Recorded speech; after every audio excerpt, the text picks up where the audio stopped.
Un viaggio non inizia nel momento in cui partiamo, né finisce quando raggiungiamo la meta. In realtà comincia molto prima e non finisce mai. Parole queste di uno scrittore polacco, bussola del progetto Marchio d'Aria Terre di Asolo e Monte Grappa. Un'idea nata nel lontano 2016 che ha visto coinvolgere i settori ricettivi di 15 comuni tra il Brenta e il Piave, con l'obiettivo di promuovere un percorso di riorganizzazione turistica territoriale, possibile grazie alla sinergia tra pubblico e privato.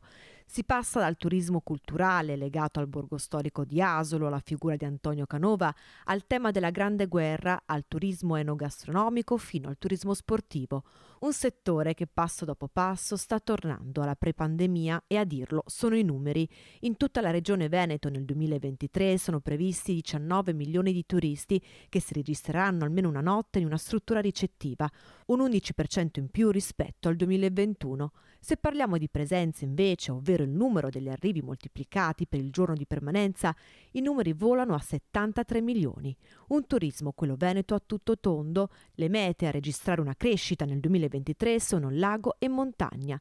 Nei primi 6 mesi al lago le presenze sono quasi 500.000 in più rispetto al 2019, con 5 milioni e 88 mila turisti. Picchi anche per le presenze in montagna, 1.808.000, quasi 200.000 turisti in più rispetto a 3 anni fa.